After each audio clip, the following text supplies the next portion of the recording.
محترم حضرات، قابل صد احترام معزز سامعین،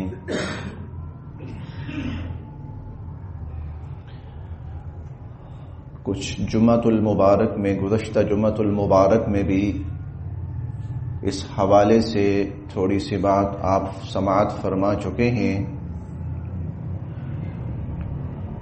کہ اللہ رب العزت کے جو انعامات ہیں انسان کے اوپر، وَإِن تَعُدُّوا نِعْمَةَ اللَّهِ لَا تُحْصُوهَا، اگر انسان اللہ رب العزت کے انعامات کو گننا چاہے، شمار کرنا چاہے، تو وہ گن نہیں سکتا اور شمار نہیں کر سکتا۔ اللہ تعالیٰ کے انعامات و احسانات انسان پر اس قدر ہیں۔ ان اللہ لذو فضل علی الناس، اللہ پاک نے تو انسانوں پر بہت فضل فرمایا، بہت احسان فرمایا۔ اور حضور علیہ الصلوۃ والسلام کو مخاطب کر کے اللہ تعالیٰ فرماتے ہیں وَكَانَ فَضْلُ اللَّهِ عَلَيْكَ عَظِيمًا، کہ آپ پر تو اللہ رب العزت کا جو فضل ہے وہ انتہا درجوں پر ہے۔ تو اللہ رب العزت نے انسانوں پر بے انتہا انعامات و احسانات فرمائے، لیکن ان انعامات اور احسانات میں سے جو سب سے بڑا انعام ہے اور سب سے بڑا احسان ہے اور سب سے بڑا فضل ہے کہ اللہ رب العزت نے ہمیں ایمان کی دولت سے سرفراز فرمایا، نعمت ایمان سے ہمیں سرفراز فرمایا۔ یہ اللہ رب العزت کی نعمتوں میں سے سب سے بڑی نعمت ہے۔ اللہ تعالیٰ قرآن کریم میں بار بار انسان کو ایک بات کہتے ہیں، انسان اس بات کو سرسری طور پہ پڑھتا ہے اور گزر جاتا ہے، لیکن اس بات پہ غور نہیں کرتا، حالانکہ بات ہے غور والی۔ اور وہ بات یہ ہے، اللہ تعالیٰ قرآن کریم میں جا بجا فرماتے ہیں وَأَوْفُوا بِعَهْدِ اللَّهِ، اللہ سے تم نے عہد کیا ہے تو پورا تو کرو نا اس کو۔ تم نے اللہ تعالیٰ سے عہد کیا ہے، اس عہد کو پورا کرو۔ اب انسان پڑھتا ہے اور بے دہانی میں گزر جاتا ہے، یا سنتا ہے تو بے دہانی میں سن لیتا ہے اس کو، جبکہ یہ بات تو بہت بڑی ہے۔ تو کون سا عہد ہے جو اللہ تعالیٰ نے انسانوں سے کیا ہے اور اللہ تعالیٰ انسانوں کو اس عہد کے پورا کرنے کا حکم دے رہے ہیں؟ تم نے اللہ سے عہد کیا ہے، تم اللہ کے عہد کو پورا کرو۔ یہ عہد وہ ہے جب ابھی انسان کی پیدائش نہیں ہوئی تھی، صرف سیدنا حضرت آدم علیہ السلام کو اللہ رب العزت نے مٹی سے پیدا فرمایا تھا۔ 9ویں پارے کے اندر سورۃ الاعراف میں اللہ تعالیٰ فرماتے ہیں وَإِذْ أَخَذَ رَبُّكَ مِن بَنِي آدَمَ مِن ظُهُورِهِمْ ذُرِّيَّتَهُمْ وَأَشْهَدَهُمْ عَلَىٰ أَنفُسِهِمْ، جب اللہ تعالیٰ نے اولاد آدم سے عہد لیا، آدم علیہ السلام کی پشت سے ان کو نکالا، اور نکال کر اللہ رب العزت نے تمام انسانوں سے عہد لیا۔ عہد کیا تھا؟ الست بربکم، کیا میں تمہارا رب ہوں کہ نہیں ہوں؟ اس کو عہد الست بھی کہا جاتا ہے اور عالم الست بھی کہا جاتا ہے، عالم ارواح بھی کہتے ہیں۔ عالم ارواح میں اللہ رب العزت نے ہماری روحوں سے عہد لیا، الست بربکم، کیا میں تمہارا رب نہیں ہوں؟ قالوا، سب نے کہا بلا بلا بلا، جی جی ہاں بالکل، کیوں نہیں کیوں نہیں، یا اللہ آپ ہمارے رب ہیں۔ اللہ تعالیٰ نے پھر آگے کچھ باتیں اور ارشاد فرمائیں، شہدنا ان تقولوا یوم القیامہ انا کنا عن هذا غافلین۔ شہدنا، اب اس بات کے گواہ رہنا، اب اس بات کے گواہ رہنا ان تقولوا یوم القیامہ، قیامت کے دن یہ نہ کہنا انا کنا عن ھذا غافلین، یا اللہ ہمیں تو پتہ ہی نہیں تھا. او تقولوا انما اشرک آباؤنا من قبل، یا تم یہ کہنے لگو کہ یا اللہ وہ شرک تو ہمارے پہلے باپ دادا نے کیا تھا. وَكُنَّا ذُرِّيَّةً مِّن بَعْدِهِمْ، ہم تو ان کے بعد آئے، ہم تو ان کی اولادیں تھیں. اور وجدنا علیہ آباءنا، جس پر ہم نے اپنے باپ دادا کو پایا بس ہم اسی پر چلتے رہے. قیامت کے دن آ کر یہ جملے نہ کہنا اور یہ باتیں نہ کہنا کو ہمیں تو پتہ ہی نہیں تھا، اللہ ہم تو آپ کو بھول گئے تھے. آپ کو رب مانا تھا، رب ہونے کا اقرار کیا تھا، اس کی گواہی آپ نے ہم سے لی تھی، ہم نے گواہی دی تھی، لیکن پھر دنیا میں جا کر ہم اس بات سے بھول گئے کہ ہم نے آپ پر ایمان لانا تھا. چنانچہ انبیاء علیہم السلام کو بھیجا جاتا ہے، کتابیں نازل کی جاتی ہیں، وحی اتاری جاتی ہے، وہ صرف اس مقصد کے لیے جو سب سے بڑا مقصد کہ انسان اللہ کو جو اپنا رب مان کر آیا تھا اور اللہ سے عہد کر کے آیا تھا کہ اللہ میں آپ کو رب مانتا ہوں اور دنیا میں جا کر آپ کو رب مانتا رہوں گا، تو اب وقت آیا ہے دنیا کے اندر کہ اللہ کی ربوبیت پر ایمان لاؤ، اللہ کے رب ہونے کا اقرار کرو. تم انبیاء علیہم السلام جو تشریف لائے اور اللہ تعالیٰ نے ان کو بھیجا. اب یہ بھی بات سمجھی، اللہ تعالیٰ نے انبیاء علیہم السلام کو بھیجا. قرآن کریم میں جا بجا اللہ تعالیٰ فرماتے ہیں ہم نے بھیجا. وَلَقَدْ أَرْسَلْنَا نُوحًا إِلَىٰ قَوْمِهِ، نوح علیہ السلام کو ان کی قوم کی طرف ہم نے بھیجا. وَكَذَلِكَ أَرْسَلْنَاكَ فِي أُمَّةٍ، اسی طرح اے نبی علیہ الصلوۃ والسلام آپ کو بھی ہم نے بھیجا. ان تمام انبیاء علیہم السلام کا اللہ رب العزت نے انتخاب فرمایا، تقرب فرمایا، ان کو صلاحیتوں سے نوازا، ان کو صفات سے نوازا اور کمالات سے نوازا، اور پھر ان کو لوگوں کی طرف بھیجا کہ وہ جو عہد میں نے کیا تھا اور لوگوں نے مجھ سے کیا تھا، لوگوں کو وہ عہد یاد کرو کہ وہ مجھ پر ایمان لائیں. اب جب آدمی اس عہد کو اپنا لیتا ہے، اللہ کے عہد کو یاد کرتا ہے، اللہ پر ایمان لے آتا ہے، تو پھر اللہ سے کیا ہوا جو عہد ہوتا ہے وہ پورا کرتا ہے. اللہ سے کیا ہوا عہد پورا کرتا ہے. اب جب انسان اللہ سے کیا ہوا عہد پورا کرتا ہے، اللہ کی ذات پر ایمان لاتا ہے جس طرح کہ اللہ کی ذات پر ایمان لانے کا تقاضا ہے، جس طرح کہ اللہ رب العزت کی ذات پر ایمان لانے کا تقاضا ہے. یہاں میں تھوڑا سا ایمان کی تفصیل عرض کیے دیتا ہوں کہ اللہ پر ایمان لانے کا مطلب کیا ہے. اللہ پر ایمان لانا کیا مطلب؟ ایمان ایک شخص کہتا ہے جی میں ایمان والا ہوں، تو کیسے پتا چلے گا کہ وہ واقعتاً ایمان والا ہے یا نہیں ہے؟ کیا تصور کرنا ہے اللہ رب العزت کے بارے میں، کیا سوچ رکھنی ہے اللہ رب العزت کے بارے میں، کیا عقیدہ اور نظریہ رکھنا ہے اللہ رب العزت کے بارے میں. اللہ پر ایمان کیا مطلب؟ آمنو باللہ. اور میں یہ بات بھی عرض کر دوں ساتھ ساتھ، قرآن کریم کا پورا مطالعہ ہمیں بتاتا ہے کہ اللہ رب العزت انسان سے سب سے زیادہ جس چیز کا تقاضا کرتے ہیں اور جس چیز کی ڈیمانڈ کرتے ہیں اللہ رب العزت سب سے زیادہ انسان سے، نمازوں کی اتنی ڈیمانڈ نہیں ہے، اس کا بھی حکم ہے پڑھو. روزہ رکھنے کی اتنی ڈیمانڈ نہیں ہے، بالکل ہے، رکھو، روزہ رکھو، قرآن کریم کا حکم ہے. فمن شہد منکم الشہر فلیصم کتب علیکم الصیام، ہے روزے کا حکم، روزے کی ڈیمانڈ، لیکن روزے کی اتنی ڈیمانڈ نہیں ہے جتنی اللہ رب العزت کی اس سے بھی بڑی ایک اور ڈیمانڈ ہے. اللہ کی ذات کے لیے ذکر کرو، جہاد کرو، تبلیغ کرو، یہ سب ہے، لیکن سب سے بڑی ڈیمانڈ اللہ رب العزت کی انسان سے کیا ہے؟ سب سے بڑا تقاضا، سب سے بڑا تقاضا اللہ رب العزت کا ایمان والوں سے کیا ہے؟ میں ایمان والا یعنی ایمان والے کا دعویٰ کرتا ہوں کہ میں ایمان والا ہوں. آپ سب ایمان والا ہونے کا دعویٰ کرتے ہیں. اللہ رب العزت کا ایمان والے سے سب سے پہلا، سب سے بڑا تقاضا کیا ہے؟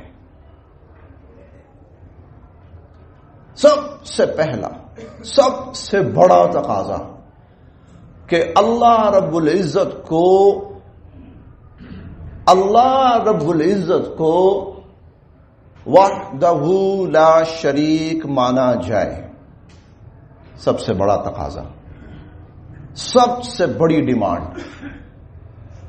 وحدہ لا شریک ہونے کا مطلب کیا ہے؟ اب اس کا ایک مفہوم میں عرض کرتا ہوں، وہ آپ سمجھیے گا. کسی انسان کے پاس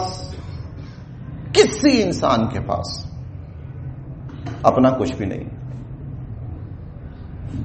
کسی انسان کے پاس اپنا کچھ بھی نہیں. نہ اس کا وجود اپنا ہے، نہ اس کی صلاحیتیں اپنی ہیں، نہ اس کی صفات اپنی ہیں، نہ اس کے کمالات اپنے ہیں، نہ دنیاوی وسائل اس کے اپنے ہیں. کسی انسان، سیدنا آدم علیہ السلام سے لے کر آج تک اور آج سے لے کر قیامت تک، کسی انسان کے پاس اپنا کچھ بھی نہیں ہے. کسی انسان کے پاس، میں بار بار کہہ رہا ہوں، سیدنا آدم علیہ السلام ہو، سیدنا نوح علیہ السلام ہو، سیدنا ابراہیم علیہ السلام ہو، اسماعیل علیہ السلام ہو، اسحاق علیہ السلام ہو، یعقوب علیہ السلام ہو، حتیٰ کہ پیغمبر دو عالم صلی اللہ علیہ وسلم کی ذات اقدس، اس سے بڑی کوئی بات نہیں. اپنا کچھ بھی نہیں ہے، اپنا کچھ بھی نہیں ہے. سب کو جو کچھ ملا ہے، جو کچھ دیا ہے، جو کچھ عطا ہوا ہے، اللہ رب العزت نے دیا ہے اور اللہ تعالیٰ نے عطا کیا. انسان کو اللہ تعالیٰ کہتے ہیں بار بار، کیا ہم نے تجھے فلاں چیز نہیں دی؟ کیا ہم نے تجھے فلاں چیز نہیں دی؟ الم نجعل له عینین ولسان وشفتین وہدیناہ النجدین. اے انسان، تیرے پاس 2 آنکھیں ہیں، ساری کائنات کو دیکھتا ہے، تو رنگوں کو دیکھتا ہے، تو بلندیوں کو دیکھتا ہے، تو فاصلوں کو دیکھتا ہے آنکھوں سے. کس نے دیا ہے؟ کیا ہم نے نہیں دی تجھے یہ 2 آنکھیں؟ ولسان، تیری زبان جس سے تو دنیا کے اندر کمال کر دیتا ہے، کمال کی انتہاؤں پہ پہنچ جاتا ہے، تجھے یہ زبان کیا ہم نے نہیں دی؟ وشفتین، تیرے 2 ہونٹ کیا ہم نے نہیں دیے؟ واللہ اخرجکم من بطون امہاتکم، تم پیدا ہوئے ہو، تمہیں تمہاری ماؤں کے پیٹوں سے نکالا ہے، تو کس نے نکالا ہے؟ کیا اللہ نے نہیں نکالا؟ کیا اللہ نے تمہیں پیدا نہیں کیا؟ کائنات کی سب سے بڑی ہستی پیغمبر دو عالم صلی اللہ علیہ وسلم کی ذات اقدس، اللہ تعالیٰ حضور علیہ الصلوۃ والسلام سے فرماتے ہیں وَوَجَدَكَ ضَالًّا فَهَدَىٰ وَوَجَدَكَ عَائِلًا فَأَغْنَىٰ. کیا ایسا نہیں تھا آپ مالی تنگی میں مبتلا تھے، مالی آسائش نہیں تھی آپ کے پاس، تو کیا اللہ نے آپ کو مال نہیں دیا؟ کیا اللہ نے آپ کو مال نہیں دیا؟ کیا ایسا نہیں تھا وَإِن كُنتَ مِن قَبْلِهِ لَمِنَ الضَّالِّينَ کہ آپ کے پاس کوئی نئی شریعت نہیں تھی، آپ منتظر تھے نئی شریعت کی، تو کیا اللہ نے آپ کو نئی شریعت نہیں دی؟ أَلَمْ نَشْرَحْ لَكَ صَدْرَكَ وَوَضَعْنَا عَنْكَ وِزْرَكَ وَرَفَعْنَا لَكَ ذِكْرَكَ. کیا آپ کے اوپر جو بوجھ تھے وہ ہم نے نہیں ہٹائے؟ وَوَضَعْنَا عَنْكَ وِزْرَكَ، آپ کا بوجھ ہم نے نہیں ہٹایا؟ کیا آپ کا شرح صدر ہم نے نہیں کیا؟ کیا آپ کا بلند ذکر ہم نے نہیں کیا؟ وَكَانَ فَضْلُ اللَّهِ عَلَيْكَ عَظِيمًا، اللہ کا آپ پر بہت بڑا فضل ہے. اللہ تعالیٰ کا، میں سب سے بڑی کائنات کی ہستی، میں اس کے بارے میں، اللہ تعالیٰ ان سے مخاطب ہیں، ان کو فرما رہے ہیں. تو کسی انسان کے پاس اپنا کچھ بھی نہیں ہے. اس کو جو کچھ ملا ہے، جو کچھ ملا ہے، جو کچھ عطا ہوا ہے، جو کچھ عنایت ہوا ہے، وہ اللہ رب العزت کی طرف سے عطا ہوا ہے، اللہ تعالیٰ کی طرف سے عنایت ہوا ہے، اللہ تعالیٰ کی طرف سے اس کو دیا گیا ہے. جو کچھ انسان کے اوپر اترا ہے، جو کچھ انسان کو ملا، جس انسان کو ملا، کسی انسان کے پاس اپنا کچھ بھی نہیں.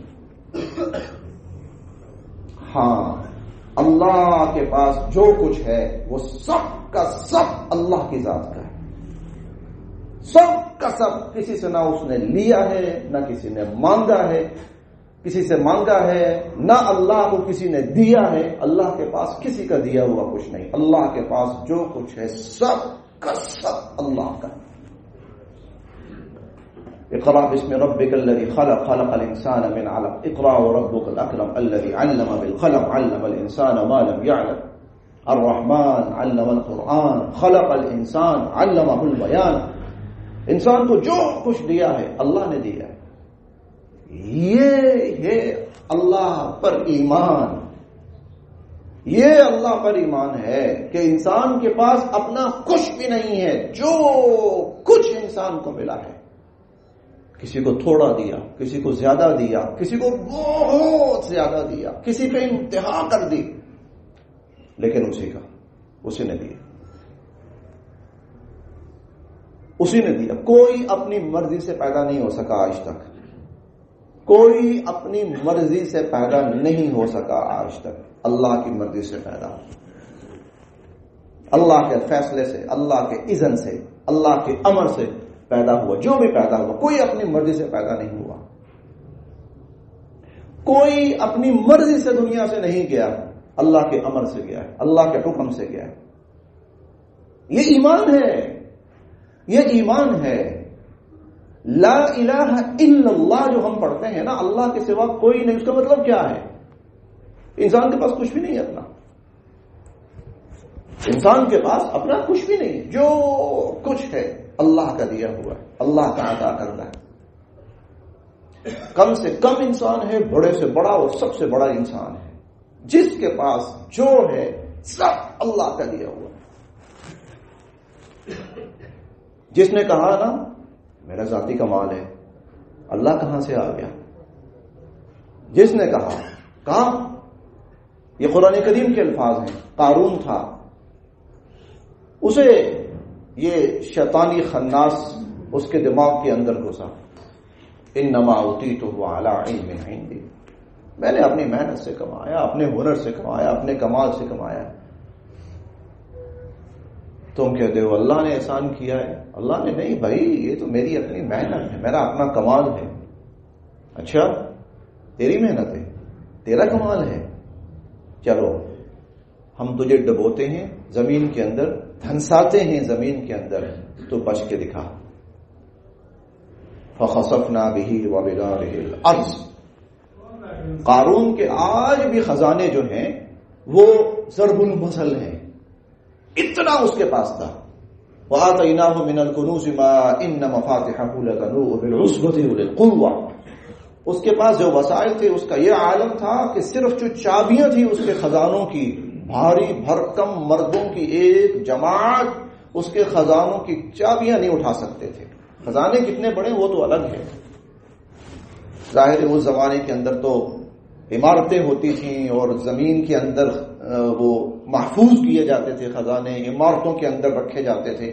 پتہ نہیں کتنی عمارتیں تھیں، کتنے خطے خانے تھے جن کے اندر اس کا مال و دولت بھرا ہوا تھا کہ صرف جو ان کی چابیاں تھیں نا، چابیاں وہ اچھے بھلے مردوں کی ایک جماعت، اولي القوہ طاقتور مردوں کی ایک جماعت نہیں اٹھا سکتی تھی.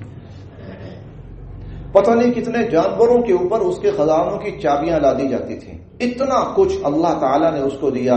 وہ کہتا ہے یہ تو میں اپنے محنت سے، ہنر سے، عقل سے، سمجھ سے، بوجھ سے کمایا ہے. اللہ نے فرمایا چل یہ سارا تیرے اوپر میں رکھ رہا ہوں اور تجھے زمین میں دھنسا رہا ہوں. قرآن کی آیت ہے فما کان له من فئة ينصرونه من دون الله وما كان من المنتصرین.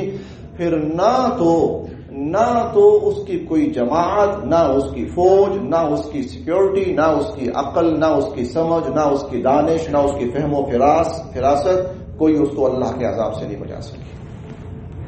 وما كان من المنتصرین، نہ ہی وہ خود اپنے آپ کو بچا سکا. ہاں کیوں؟ اس کے ساتھ ایسا کیوں ہوا؟ وہ کہتا تھا میری محنت ہے. اللہ نے فرمایا تیری کیا اوقات ہے، تو یہ تو میں دے رہا ہوں. یہ بنیادی عقیدہ ہے.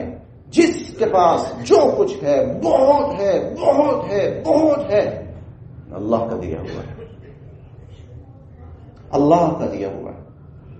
علم ہے اخیر علم ہے، انتہا علم ہے، اللہ کا دیا ہوا ہے. مال ہے، اخیر مال ہے، انتہا مال ہے، اللہ کا دیا ہوا ہے. طاقت ہے، انتہا درجے کی طاقت ہے، انتہا درجے کی قوت ہے، اللہ کی دی ہوئی ہے. وسائل ہے، اللہ انتہا درجے کے وسائل اللہ کے دیے ہوئے ہیں. سیدنا حضرت سلیمان علیہ السلام دنیاوی اقتدار کے اعتبار سے، دنیاوی اقتدار کے اعتبار سے، دنیاوی وسائل کے اعتبار سے ان سے بڑا حکمران دنیا میں کوئی نہیں آیا. ان سے بڑا حکمران کوئی نہیں آیا دنیا میں دنیاوی اعتبار سے. وسخرنا له الريح، قرآن کے الفاظ ہیں. ہم نے ہوا کو ان کے حکم کے تابع کر دیا تھا. حالانکہ قرآن کی تمام آیات کہتی ہیں، تمام آیات قرآن اللہ کی کہتی ہیں کہ وتصریف الرياح، یہ ہواؤں کا چلانا اللہ کا اختیار ہے. ہواؤں کا پھیرنا، ہواؤں کا چلانا، هو الذي يرسل الرياح، وہی تو جو ہے جو ہواؤں کو چلاتا ہے، ہواؤں کو بھیجتا ہے. اور ہواؤں کو کہتا ہے وہ ہوائیں بادلوں کو اٹھاتی ہیں، وہ ہوائیں بادلوں کو ہنکاتی ہیں. وہ اللہ ہی ہے ہواؤں کو چلانے والا، ہواؤں کو پھیرنے والا، ہواؤں کو تیز کرنے والا، ہواؤں کو آہستہ کرنے والا، وہ اللہ ہی ہے. لیکن واحد سیدنا حضرت سلیمان علیہ السلام ہے کہ اللہ رب العزت نے یہ قوت اور قدرت اور طاقت اور معجزہ ان کو دیا کہ قرآن کے الفاظ ہیں تجری بامرہ، کہ جو ہوا چلتی تھی سلیمان کے حکم سے چلتی تھی. اس سے بڑی کوئی بات نہیں ہو سکتی. محض روئے زمین پر سیدنا آدم علیہ السلام پہلے انسان ہیں. آج تک تاریخ انسانی کے اندر کوئی حکمران ایسا نہیں گزرا، کوئی بادشاہ ایسا نہیں گزرا کہ انسان اس کی وزارت کے اندر، حکومت کے اندر شامل ہوں، جنات اس کی حکومت کے اندر شامل ہوں، چرند پرند اس کی حکومت کے اندر شامل ہوں، اور جانور اس کی حکومت کے اندر شامل ہوں. روئے زمین پر آج تک کوئی ایسا حکمران نہیں گزرا سیدنا سلیمان علیہ السلام سے. اور قرآن کریم ان میں سے ایک ایک کا ذکر کرتا ہے. وَمِنَ الْجِنِّ مَن يَغُوصُونَ لَهُ وَيَعْمَلُونَ عَمَلًا دُونَ ذَلِكَ، جنات کو ہم نے ان کے تابع کیا تھا. قرآن کریم جنات کا تذکرہ کرتے ہوئے کہتا ہے کہ قَالَ عِفْرِيتٌ مِّنَ الْجِنِّ، انہوں نے امور مملکت چلا رہے تھے، پارلیمنٹ کی میٹنگ چل رہی تھی. تو پارلیمنٹ کی میٹنگ کے دوران وہ کہنے لگے من یاتینی بعرشھا قبل ان یاتونی مسلمین، ملکہ سبا آ رہی ہے، اس کا تخت کون لانے لگا ہے میرے پاس، کون لے کے آئے گا. ملکہ سبا چل پڑی ہے، یمن سے چل پڑی ہے، یہاں فلسطین کے اندر آنے لگی ہے. اس کے آنے سے پہلے کون ہے جو اس کا تخت میرے پاس لے کے آئے گا. قال عفریت من الجن، ایک جن کھڑا ہوا، اپنی خدمات پیش کی، جی میں اس طرح کر کے لا سکتا ہوں. پھر اس کے بعد ایک صاحب علم کھڑے ہوئے، جنات ان کی حکومت کے تابع. وتفقد الطير، پھر اسی طرح ایک میٹنگ چل رہی ہے. میٹنگ کے اندر انسان بھی شامل ہوتے تھے، جنات بھی شامل ہوتے تھے، چرند پرند بھی شامل ہوتے تھے، جانور بھی شامل ہوتے تھے. وتفقد الطير، انہوں نے پرندوں کا جائزہ لیا، کون کون موجود ہے. فقال ما لي لا ارى الهدهد، کہنے لگے کیا بات ہے، ہدہد نہیں نظر آ رہا، آج مجھے بڑا اہم کام درپیش ہے ہدہد سے. ام کان من الغائبین، لگتا ہے آج وہ ایبسنٹ ہے. لأعذبنه عذابا شديدا او لأذبحنه او ليأتيني بسلطان مبين، اہم کام درپیش ہے، وہ ریاست کا ایک اہم ذمہ دار حصہ ہے، تو وہ میٹنگ سے ایبسنٹ کیوں ہے، آج اس کی خیر نہیں ہے. فمکث غیر بعید، تھوڑی ہی دیر گزری وہ حدود آ گیا. فقال احطت بما لم تحط به، کہنے لگا جی ایسی خبر لایا ہوں آپ کے پاس میں نہیں ہے، آپ کو وہ نہیں پتا. وجئتک من سبأ بنبأ یقین. ہدہد پھر باقاعدہ اس کو ایک ڈیوٹی دی. وہ ڈیوٹی کیا ہے؟ سرکاری ڈیوٹی ہے، عام ڈیوٹیاں نہیں ہیں. اسے یہ نہیں کہا ہدہد کو کہ بھائی تم ایسا کرو کہ جاؤ اپنی ہدہد تمہاری جو برادری ہے تو اس برادری کی جا کے مجھے کوئی خبر لے کے آؤ کہ کتنے ہدہدیں کیا کر رہے ہیں. یہ نہیں کہا. کہا اذهب بکتابی ھذا فالقی الیہم، جاؤ ملکہ سبا کے پاس جس کی تم کہہ رہے ہو نا خبر لے کے آئے ہو کہ میں ایک ملکہ دیکھی ہے، جاؤ اس کے پاس. اذهب بکتابی ھذا، میرا یہ خط اس کے پاس لے کے جاؤ. فالقی الیہم، جا کے چھوڑ کے آؤ. کتنی بڑی ذمہ داری ہے. ایک دوسری ریاست کو ایک ریاست کا سربراہ اطلاع بھجوا رہا ہے ریاست کا ہدہد کے ذریعے. ملکہ سبا کا تخت لانا ہے، جن کھڑا ہوتا ہے اپنی خدمات پیش کرتا ہے. اتنی بڑی ریاست دنیا میں کسی کو نہیں ملی. ہوائیں ان کے حکم کے تابع اللہ نے کر دی. اتنی بڑی ریاست دنیا میں آج تک اتنی بڑی حکومت کسی کو نہیں ملی. اللہ تعالیٰ کیا فرماتے ہیں؟ کیا سلیمان علیہ السلام نے اپنی محنت سے کی؟ خود دعا مانگی، رب هب لی ملکا لا ينبغی لأحد من بعدی، اللہ مجھے ایسی حکومت عطا فرما میرے بعد کسی کو عطا نہ ہوئی ہو. اللہ فرماتے ہیں وآتیناہ، دے دی ہم نے اس کو، ایسی دے دی. نہ اس سے پہلے کسی کو ملی تھی، نہ قیامت تک اس کے بعد اس طرح کا اقتدار اور حکومت کسی کو ملے گی. تو جس کو جو ملا اللہ رب العزت نے دیا. انسان کے پاس اپنا کچھ بھی نہیں ہے. انسان کے پاس اپنا کچھ بھی نہیں ہے. اس کے پاس جو کچھ آیا، جو کچھ ملا، جو عطا ہوا، چاہے وہ جسمانی اعتبار سے، ظاہری اعتبار سے، آنکھیں ہیں، کان ہے، زبان ہے، وجود ہے، پاؤں ہے، بھاگنا دوڑنا ہے، چاہے وہ جسم کے اندر کا نظام ہے، چاہے وہ اس کو رشتوں کی صورت میں ملنے والا انعام ہے، مال و دولت کی صورت میں ملنے والا انعام ہے، روحانی اعتبار سے ملنے والے درجات ہیں. یہ 9ویں پارے میں اللہ تعالیٰ ایک صاحب علم کا ذکر کرتے ہیں. بنی اسرائیل میں تھا، بنی اسرائیل کے زمانے میں تھا، سیدنا حضرت موسیٰ علیہ السلام کے زمانے میں تھا. وَآتَيْنَاهُ آيَاتِنَا وَاتْلُ عَلَيْهِمْ نَبَأَ الَّذِي آتَيْنَاهُ آيَاتِنَا. نبی علیہ الصلوۃ والسلام آپ ذرا ان کو واقعہ سنائیے. وہ اس شخص کا واقعہ الذی آتیناہ آیاتنا، جسے ہم نے بڑا نواز رکھا تھا. اتنا نواز رکھا تھا کہ موسیٰ علیہ السلام کو حکم ہوا اس علاقے میں جاؤ، حملہ کرو، اور حملہ کر کے اس علاقے کے اوپر قابض ہو جائے. موسیٰ علیہ السلام کو حکم ملا اللہ تعالیٰ کی طرف سے. موسیٰ علیہ السلام اللہ کے حکم کی تعمیل میں اس علاقے کی طرف روانہ ہوئے. وہاں کی حکومت بادشاہوں کو پتہ چلا نبی آ رہا ہے، فوج لے کر آ رہا ہے، ہماری خیر نہیں. اس صاحب علم سے کہنے لگے تم جب ہاتھ اٹھاتے ہو، دعا مانگتے ہو، دعا قبول ہوتی ہے. تم جب ہاتھ اٹھاتے ہو ہم مشکل میں ہیں، ہمارے اوپر حملہ ہونے لگا ہے، ہماری حکومت، ہماری سرحدیں غیر محفوظ ہیں، دعا کرو، دعا کرو، تمہاری ہر دعا قبول ہوتی ہے، تمہاری دعا کی برکت سے ہم بچ جائیں. اس اللہ کے بندے نے بس ہاتھ اٹھائے، دعا مانگی، دعا مانگی. موسیٰ علیہ السلام کو کامیابی نہیں مل سکی. حیران یا باری تعالیٰ آپ نے تو حکم فرمایا جاؤ، ہم نے جہاد کیا. کہا ایک بندہ تھا ہمارا وہاں پر، اس نے ہاتھ اٹھائے تھے، تو اس کی دعا کی وجہ سے ابھی آپ کو فی الوقت کامیابی نہیں مل سکی. پھر اس کا انجام بڑا برا ہوا اس شخص کا جس نے نبی کے خلاف ہاتھ اٹھایا تھا.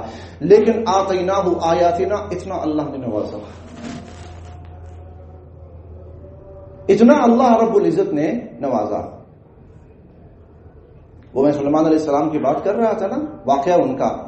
سلیمان علیہ السلام نے تخت منگوایا تو سلیمان علیہ السلام کا وزیر کہنے لگا کہ انا آتیک بہ قبل ان یرتد الیک طرفک. آپ کی پلک جھپکنے سے پہلے، آپ کی پلک جھپکنے سے پہلے 2500 کلومیٹر کا فاصلہ، 2500 کلومیٹر کم از کم، تھوڑا سا کم زیادہ ہو سکتا ہے، اندازاً 2500 کلومیٹر کا فاصلہ. تخت وہاں پڑا ہوا ہے، اور تخت سڑک پر نہیں پڑا ہوا، گراؤنڈ میں نہیں پڑا ہوا، ملکہ کے محل کے اندر پڑا ہوا ہے. آپ تصور کر سکتے ہیں ملکہ کے محل اور اس کے تخت تک رسائی کے لیے پتہ نہیں کتنی رکاوٹیں عبور کرنی پڑتی ہیں وہاں تک پہنچنے کے لیے. تخت وہاں پڑا ہوا ہے. سلیمان علیہ السلام فلسطین کے اندر ہیں، اپنے ہیڈ کوارٹر یا کابینہ کا جو بھی پارلیمنٹ ہے اس کے اندر ہیں، کہ وہ کہتا ہے پلک جھپکنے سے پہلے میں وہ تخت لا کے آپ کے سامنے رکھ دوں گا. نہیں ماننے میں آتی بات، نہیں ماننے میں آتی بات. جناب پلک جھپکنے سے پہلے قرآن کے الفاظ ہیں، کوئی شک و شبہ کی گنجائش نہیں ہے. پھر کیا ہوا؟ فلما رآہ مستقرا عنده، سلیمان علیہ السلام نے اس تخت کو اپنے یوں سامنے رکھا ہوا کھڑا پایا، مستقرا عنده، دھرا ہوا اپنے سامنے پایا۔ اب یہاں پر کئی دفعہ ایسا ہوتا ہے انسان گمراہ ہو جاتا ہے، واہ ہمارا اقتدار، ہماری حکومت، یہاں کوئی پرندہ پر نہیں مار سکتا، ہماری مرضی کے بغیر یہاں کوئی فیصلے نہیں ہو سکتے، کوئی پاؤں نہیں دھر سکتا، ہم اتنی عظیم سلطنت کے مالک ہیں۔ یہاں انسان گمراہ ہو جاتا ہے، نبی گمراہ نہیں ہوتا، نبی عین ہدایت پر قائم رہتے ہیں۔ فلما رآہ مستقرا عنده، جب اپنے سامنے دھرا ہوا پایا کیا کہا؟ قال هذا من فضل ربی، کہا یہ صرف اللہ کی عنایت اور فضل ہے مجھے۔ اشکر ام اکفر، اللہ یہ دیکھنا چاہتے ہیں کہ اللہ کی عنایت اور اللہ کے فضل اور اللہ کے کرم پر میں شکر ادا کرتا ہوں یا ناشکری کرتا ہوں۔ جس انسان کو جو ملا وہ صرف اور صرف اللہ رب العزت کی عطا ہے۔ ظاہری سبب کوئی بھی بن سکتا ہے، کسی کی دعا بن سکتی ہے، ظاہری سبب کوئی محنت بھی بن سکتی ہے، ظاہری سبب کوئی کوشش، یہ ایمان ہے۔ میں نے شروع میں بات عرض کی تھی، اللہ پاک کا سب سے پہلا تقاضا کیا ہے مسلمان سے؟ سب سے پہلا، سب سے بڑا تقاضا، سب سے بڑی ڈیمانڈ کہ وہ اللہ رب العزت کو اللہ کا حق دے۔ اور اللہ کا حق کیا ہے؟ کائنات میں کسی کے پاس اپنی ذاتی کوئی چیز نہیں ہے، اس کو جو ملا ہے، جس اعتبار سے ملا ہے، ظاہری، روحانی، ایمانی، سب کا سب اللہ کی عطا ہے، سب کا سب اللہ کی عطا ہے، سب کا سب اللہ کی عطا ہے۔ حضور علیہ الصلوۃ والسلام سے فرماتے انا اعطیناک الکوثر، آپ کو کوثر کس نے دینی ہے؟ ہم نے آپ کو کوثر، حوض کوثر کہہ لیں، خیر کثیر کہہ لیں، ہم نے آپ کو انا ارسلناک شاہدا ومبشرا ونذیرا، ہم نے آپ کو شاہد بنایا، ہم نے آپ کو مبشر بنایا، ہم نے آپ کو نذیر بنایا، وداعیا الی اللہ باذنہ وسراجا منیرا، ہم نے آپ کو داعی الی اللہ بنایا، ہم نے آپ کو سراج منیر بنایا۔ وکان فضل اللہ علیک عظیما، آپ کے اوپر اللہ کے فضلوں کی کوئی انتہا ہی نہیں ہے۔ ووجدک عائلا فاغنی، آپ مالی اعتبار سے کچھ مشکل حالات میں تھے، ہم نے آپ پر مال و دولت کی انتہا کر دی۔ ووجدک ضالا فہدی، الم یجدک یتیما فآوی، آپ در یتیم تھے، ٹھکانہ دیا آپ کو ٹھکانہ دیا۔ قرآن کریم کی آیات اس موضوع کے اوپر، سب سے زیادہ اس موضوع کے اوپر ہے۔ کسی انسان کے پاس اپنا کچھ بھی نہیں ہے، اس کو جو ملا اللہ نے دیا، اور اللہ کے پاس جو کچھ ہے سب اللہ کا ہے۔ اللہ نے نہ کسی سے مانگا، نہ کسی سے لیا، نہ اللہ کو کسی نے دیا، جو کچھ ہے اس کے پاس اس کا دیا، اس نے بہت دیا، بہت دیا، بہت دیا، بہت دیا، کسی پر انتہا کر دی۔ سب سے زیادہ انتہا اس ہستی پر اللہ رب العزت نے فرمائی، وہ پیغمبر دو عالم صلی اللہ علیہ وسلم کی ذات ہے، ایسی انتہا فرمائی حضور علیہ الصلوۃ والسلام پر کہ ساری کائنات پر جو انتہا ہوئی وہ ایک طرف، اور حضور پر جو انتہا ہوئی وہ دوسری طرف، اور حضور کی انتہا سب سے زیادہ ہے۔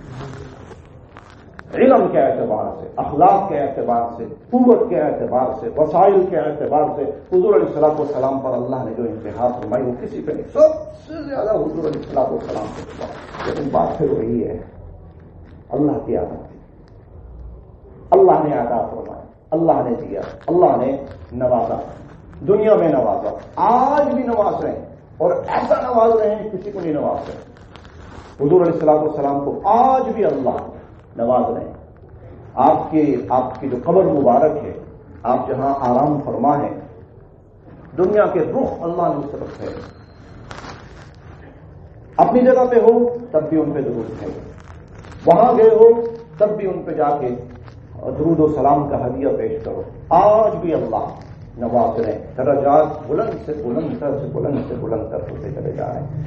آج بھی قیامت کے دن تو پھر اللہ حضور پر جو اپنی عنایات فرمائیں گے وہ تو اخیر ہو جائے گی، انتہا ہو جائے گی۔ اس کا ایک جملہ عرض کرتا ہوں، حضور علیہ الصلوۃ والسلام نے فرمایا آدم علیہ السلام سے لے کر عیسیٰ علیہ السلام تک اور آخری انسان تک سب کے سب قیامت والے دن میرے جھنڈے تلے ہوں گے، سب کے سب۔ انا حامل لواء الحمد، اللہ کی حمد کا جھنڈا میں نے اٹھایا ہوگا۔ ما من آدم فمن عیسیٰ الا تحت لوائی، آدم علیہ السلام سے لے کر عیسیٰ علیہ السلام تک تمام انبیاء اور ان کی امتیں سب کے سب میرے جھنڈے تلے ہوں گے۔ میں صرف ایک جو اللہ کی انتہا ہوتی نا ان میں سے ایک اس کا ایک مثال عرض کر رہا ہوں۔ حضور علیہ الصلوۃ والسلام ایمان کا یہ پہلا تقاضا، سب سے پہلا اللہ پر ایمان، اللہ پر ایمان، ایمان کا یہ پہلا تقاضا ہے۔ اللہ کو یہ مانا جائے، یہ رب مانا جائے، اللہ کو اس درجے کا رب مانا جائے، اللہ پر اس درجے کا ایمان رکھا جائے، اللہ پر اس درجے کا یقین رکھا جائے۔ دنیا کے اندر ایمان کی محنت ہو رہی ہے کہ مسلمان اللہ کی ذات کے اعتبار سے صحیح ایمان پر آ جائے، صحیح ایمان پر آ جائے۔ تو ابھی یہ جو گفتگو چل رہی ہے یہ انشاءاللہ چلے گی، اگلے جمعہ المبارک میں بھی چلے گی انشاءاللہ العزیز، کیونکہ سب سے بڑا اللہ کا تقاضا ہے، سب سے بڑی اللہ کی ڈیمانڈ ہے۔ میں انشاءاللہ وقت تھوڑا ہے، اگلے جمعہ المبارک میں ایک حدیث قدسی آپ کے سامنے عرض کروں گا، اللہ رب العزت نے فرمائی ہے، وہ اسی حوالے سے ہے انشاءاللہ، اس لیے میں کہہ رہا ہوں کہ انشاءاللہ اگلے جمعہ المبارک میں۔ اس وقت دنیا کے اندر بہت ساری محنتیں چل رہی ہیں، ایمان کی محنتیں، جو ایمان پر نہیں ہے وہ ایمان پر آ جائیں، اور جو ایمان پر ہیں ان کے ایمان اور مضبوط ہے۔ چنانچہ اسی سلسلے میں جو تبلیغی جماعت کا لاہور کا اجتماع ہے وہ انشاءاللہ آج سے شروع ہو رہا ہے، کل سے انشاءاللہ العزیز شروع ہو رہا ہے۔ تو تمام حضرات یہ کوشش کریں کہ اس قسم کے جتنے بھی خیر کے سلسلے جہاں جہاں پر مساجد کے اندر بھی ہیں اور مختلف مراکز بھی ہیں، پاکستان کے اندر بھی ہیں، لاہور کے اندر بھی، پوری دنیا کے اندر جو بندہ جہاں پر بھی ہو اسلام کے ان مراکز کے ساتھ وہ جڑے۔ کیوں؟ اس لیے کہ اس کا تعلق انسان کے ایمان سے ہے اور ایمان کا تعلق اللہ سے ہے۔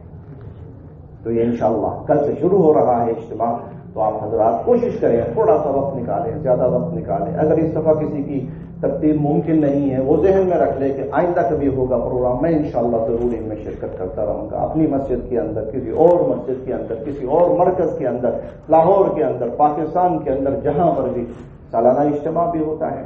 اور یہ رائمن کا موجودہ اجتماع جو ہے لاہور کا وہ کل انشاءاللہ العزیز شروع ہو رہا ہے، تو کوشش فرما لیں اس کے اندر بھی شرکت فرمائیں، انشاءاللہ العزیز کریں گے انشاءاللہ۔ اللہ پاک سب کے لیے عمل